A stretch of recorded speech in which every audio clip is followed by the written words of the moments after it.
Welcome back, it's Noble, your FPS coach, and I'm here to talk to you about the things the pros are doing that you aren't.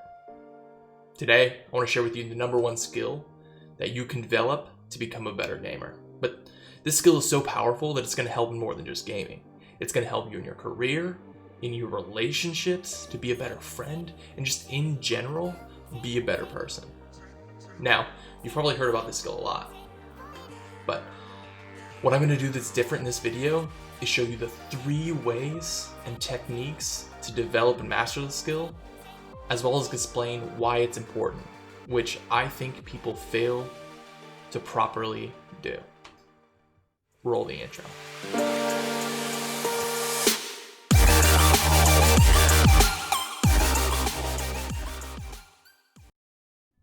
As I said before, you've probably heard this skill thrown around a lot, but no one tells you how to develop the skill or why it's important. It's self-awareness, which Google defines as the conscientiousness of one's own feelings, characters, motives, and desires. But what does it mean to me? Who cares? I don't know more than Google, but it's a tool to help me and you get better, and that's what matters. So I pose you this question. What things do you need to improve? Most people would say it requires 2 things, a problem and a solution. In a vacuum, yes, but gaming requires you to solve problems in real time and constantly come up with new strategies. While doing this, it's so easy to fall into autopilot, which prevents you from recognizing small things in the moment. I'd argue that self-awareness is the first half of the equation to improvement. It allows you to recognize the things you're doing, right or wrong, in the moment. I know what you're thinking, Brett. That's so simple. If I knew I had a problem, I'd just fix it. But the reality is so much more complicated than that. I'll use an example from your childhood that I think most of us can relate to. Your dad tells you to turn the light off when you leave the room. But push comes to shove, you leave the room and the light's still on. At least it was for me, but I have ADHD and I'm pretty much always on autopilot, so what do I know? But back to the main point. You know that you need to turn the light off, and you're aware that you have to do something, but you don't do it. And this is so prevalent in gaming. It's called tunnel vision or tunneling. And we all know that one teammate who, once they're on the hunt for the kill, they can't hear you anymore. Understanding that you need to turn off the light is a form of self-awareness. But as you develop the skill, eventually you get quicker and quicker until your decisions are evaluated in real time, so that next time you pass through that door, you'll turn off the light. But self-awareness doesn't give you all the answers. What it does is allow you to recognize when something is wrong, so that you can try something else until eventually you do it right. Just as an example, let's say I keep dying in a specific situation. I can then ask myself, what can I do differently? And once I recognize I'm in that situation again where I'm about to die, I can take a different route or utilize a different strategy and do it 4 or 5 times a piece until eventually I get a better result and I can change my behavior. Other ways to shorten the process and learning curve are to watch film or have a mentor who can help you evaluate or point out the things that you need to work on. As with the previous example, the parents were the mentor who illuminated the problem. The light switch. Yes, pun intended. Now that I've provided you context and why self-awareness is such an important and valuable skill, I'm going to show you 3 techniques to help you master it. The first of 3 techniques I'm going to teach you to master self-awareness is one that was taught to me from a speech consultant who helped my company's CEO and other faces of the company speak to the media. And what he was trying to teach us was not to use ums or uhs in our speech, Now, the ability to change your behavior and recognize something that's so unconscious requires a highly developed self-awareness skill. And he helped teach us this by focusing on habits that were much more recognizable. Oftentimes when we're in a meeting or sitting in front of a computer, we cross or shake our legs almost without realizing it. Like we don't even have control of our actions. So I want you to choose an automatic action like this. It can be playing with your hair or quickly picking up your phone and scrolling through Twitter or Facebook.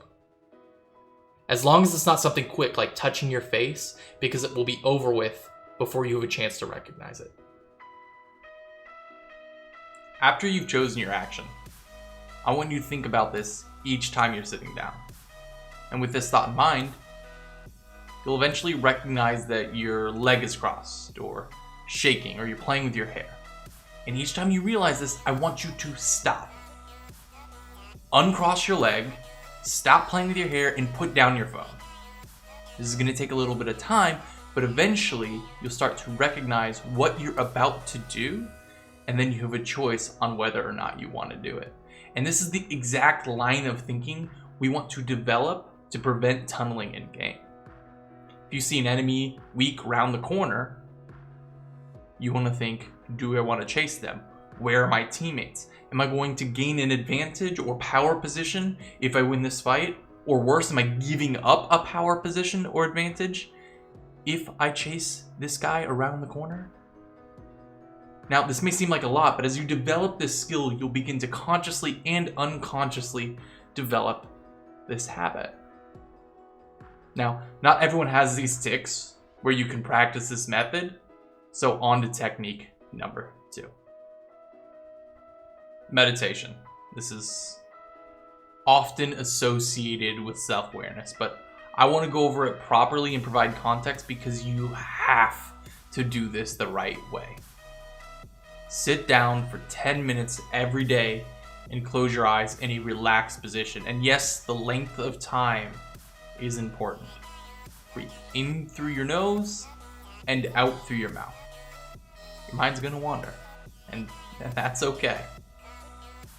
Just bring it back to focus on your breathing in, out. You probably got bored just there. And that's the entire point of this exercise. Because it's incredibly boring and hard to sit in the same position for 10 minutes, you'll start thinking about all the things you need to do that day, the videos you want to watch, the games you want to play, the football game, that you're thirsty or that your back hurts from sitting in the same position if you're an old man like me. The action of centering yourself when you become distracted is similar to the first strategy when you recognize that your leg is crossed and you need to uncross it, or that you're scrolling through your phone and you need to put it down. Personally, when practicing this, I started to recognize when I was about to daydream and I could choose to maintain focus. This is immeasurably useful in my life, but particularly at work, to be hyper-focused and not let myself get distracted. But there are other benefits to meditation. For me, just not thinking about things and getting that much oxygen is so incredibly calming. Now, there are other benefits that are probably more applicable for you, but I'll let you do that research on your own. I'm choosing to maintain focus for this video. Look at that. We brought it around. Now, those two strategies are obviously very similar. And if those aren't your style or you're struggling to figure out what you need to fix, there is a third method you can try. Brute force. Think back to the light switch example for just a moment. Eventually, if something is pointed out to you enough, and you actually want to change, you'll get there. This will require a mentor who knows more than you in some in-game strategy or rigorous film review paired with guess and check work of in-game tactics. But if you can master this skill and apply it to gaming, you'll notice that you respond to callouts quicker, or that you're calling out faster. You'll be more mindful with your pushes and challenges. All around, you'll be a better teammate and you'll improve more rapidly. For all of these techniques to work, you have to be comfortable with yourself. You can't have an ego, and you actually have to want to get better, because it can be incredibly difficult to hear that there are things you need to work on. The mindset of the uniquely successful gamer allows them to take feedback and criticism and view it as constructive. They're always looking to get better. For example, let's take Denzel Washington. No, he's not a professional gamer, but he's arguably one of the most talented actors in the world, and he still takes acting classes to this day. As if he needs to, because he knows that if he can learn just one thing, it's worth it. Mastering self-awareness will help you accelerate your path to greatness. If you have a friend who blames lag, their connection, their ping, and this does happen, but you know who we're talking about.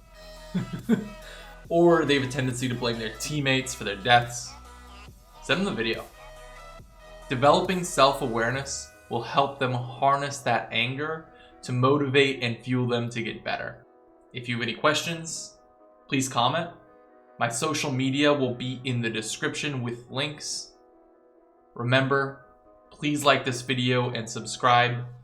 Thank you for joining me, and I look forward to seeing you in the next video. Into the night, I raise my hand to the fire, but it's no use, 'cause you can't stop it from shining through. It's true, baby, let the light shine.